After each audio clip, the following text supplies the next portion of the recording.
Hello, Noble people. My name is The Noble, and in this video, I'm going to be reviewing the new season of Apex. They just released season 23, which is their take on an OG season, and also Lifeline Revived, which is a Lifeline rework. And I'm going to give my thoughts and feelings on both of them. This is a big disclaimer. If you love this season, good for you. If you don't love it, okay. These are my opinions on it.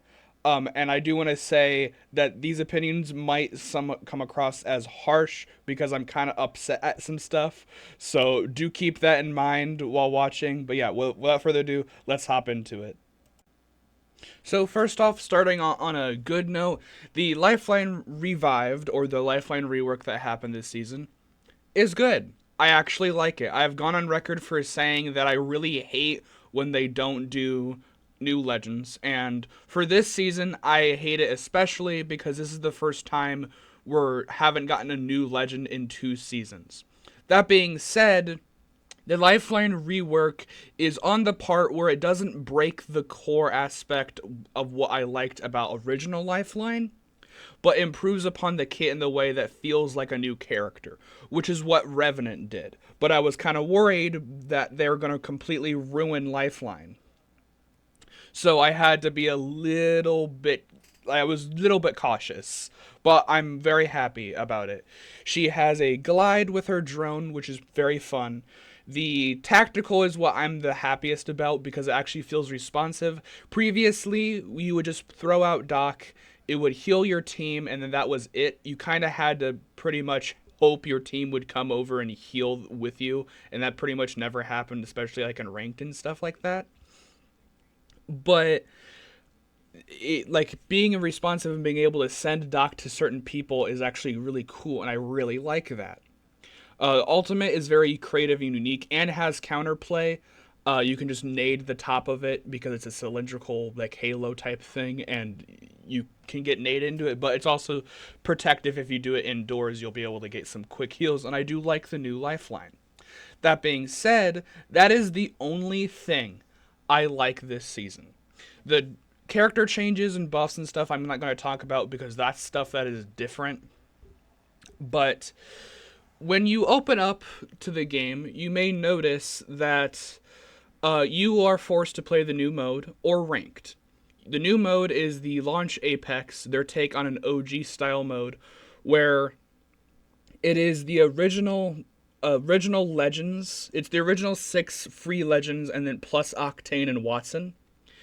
And it's the default guns, the default OG King's Candy, the default loot, everything.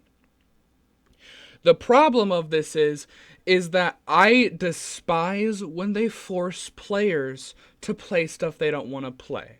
For Fortnite, the reason OG worked for Fortnite was because the original old guns in Fortnite weren't like insanely bad or insanely broken. They were just good.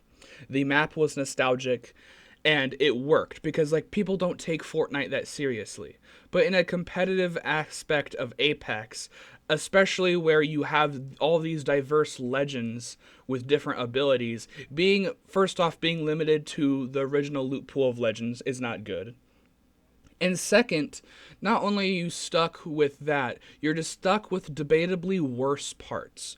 The only 2 characters that I can say in the OG Apex that are good is Wraith and Pathfinder. Because Pathfinder has his old 15-second grapple cooldown, and he can grapple way better, and instead of, it's a low skill compared to how it is now. And Wraith is broken because she has her Naruto run and she has her instant phase, so she can just instantly teleport, and it's broken. And every other character sucks. Gibby and Caustic do not have fortified, so they just get beamed down, so you can't play them. Lifeline's drone healing is so incredibly slow that it doesn't even. You would rather just do meds. Octane's stim health regen is so slow. His pad is so bad. Mirage is clunky because he has his invincibility. Bloodhound, instead of them being able to do the normal scan, it's pretty much like they just take a picture for a second and the character can still move afterwards, so you don't even get the actual location of someone. You get the location of them in that moment, and it's not fun. And you're locking me to play with these characters and stuff like that. Like, I understand when I was first playing it, I thought it was nostalgic and I liked some parts of it. But the worst contender of it all is they kept some of the stuff that is bad. If you don't know, they kept in Old Kings Canyon's loot. Old Kings Canyon loot was horrible, and by horrible I mean horrible. In the footage you are watching right now, I got a purple armor insanely early in the game. I don't have any heals. I can't heal my shield, and you can't armor swap in this game because it completely swaps your armor. So if I wanted to get armor, I would be like losing my purple shield, which I obviously don't want. And I just don't get why they forced you to play that. Now, to be fair, technically you're not forced to play this. You could, play ranked instead. Right now, the only way to play Lifeline is in the firing range or in ranked. So you're either forced to play a crappy game mode with broken weapons, characters that are either insanely bad or insanely broken, no loot, or you're forced to go into ranked, which is just a sweaty nightmare. And it's just a complete disaster for me. And I'm just trying to rack my brain around what they're going to do. Where the gameplay trailer that was released showed the EPG, which I was excited for to play in ranked. Apparently the EPG doesn't exist yet. It's going to be for an LTM that doesn't even exist yet. All of the void weapon things that they're talking about don't exist yet. I'm just like floored, because I feel like they should have at least allowed you to play, like, maybe trios is locked down for original, but you can play duos. Like, I would be upset that I was forced to play duos, but I wouldn't complain. No, I'm forced to play ranked.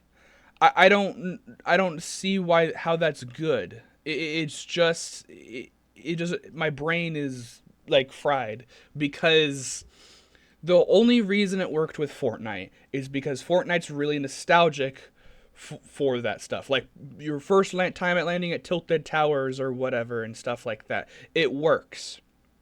Apex, it can work to an extent, like, hey, you look at this, I have the original wingman that was really strong. Hey, look at this, I have an R9 that can have a 3 times put on it. Like, that's weird, but at the same time, pretty much all this mode is this you suffering and knowing how good the game quality is now. And one of the other parts that I don't really know if it's the problem of the season, but I'm going to blame it because I was having a lot of trouble, is lag. For some reason, the servers, again, are always god awful. So I wasn't able to actually stream at high quality. It forced my bitrate to be insanely bad. Even recording was horrible, and I didn't know what it was, because like my internet was fine, I had full bars, but for some reason in Apex I would have like 200 ping, and I'm very mad. I'm hoping later in this season it gets better, because I'm telling you right now, I'm pretty much forced to play ranked right now, because I'm not playing the new mode. I'm not playing. I played it for too long. I played it like to do a couple challenges that they had for like an event, and I just got off of it, because I don't want to have to deal with all this stuff and be forced. I mean, pretty much what happens is, since you can't respawn people easily, people insta DC. Like, not even just a wraith. They just insta DC. Even if they did stay, a majority of people DC, at least from what I've played, not on stream, I played off stream. From what I've seen, people will insta DC if they don't get Path or Wraith, which is insane. Some people stay and pick Wattson because Wattson is okay, but I don't understand, and it's so strange that they thought this was a good idea. There's like even funny stuff. If you get a gold barrel stabilizer, if you hover over it, it will say, oh, did you think you would bring back muzzle flash? Because if you didn't know, Muzzle flash used to be a game mechanic, and if you got a gold bolt, it would reduce your muzzle flash, but they just got rid of your muzzle flash because there's no reason to blind you while you're shooting. That doesn't make sense. It's just not fun. But like they can nod at doing that, but instead of like making like I don't want to be locked out of play. Like if you play Gibby, you just die. Gibby has like an ultimate that takes forever. His gun shield sucks. He doesn't have fortified, so he's a bullet sponge. I'm just confused and trying to rack my brain around how they thought this would be an insanely good idea, because it's really not. Um, Again, I liked the Lifeline. I think I didn't get to play her that much, but I think it's definitely going to help her kit. And I will be playing her. I said in some other streams and some other videos that I will not be playing a Lifeline rework if it's bad. But I think they changed the kit enough that I like the kit, and it feels better than what old Lifeline was. I was worried they would ruin Lifeline because the old Lifeline was actually pretty good. I still, if you want to get my thoughts on her getting a rework, I feel like I would have rather another legend get a rework or just a new character, because I feel like it's lazy to not do a new character. Or like Seer and Ballistic are like in the dust because they're like a low pick rate legend and they haven't gotten any buffs or changes in like forever. It's kind of feel bad for them, but I guess that's the it of this video. I know this was kind of me just kind of ranting about how this season is. Like some stuff is cool in the new thing. They add about like punch boosting and like bunny hopping, but like I can't focus on doing the cool movement stuff when I get too tapped by a OG wingman. Like it's just not that fun. So yeah, thank you so much for watching. Stay noble. I'll see you in the next one. Bye.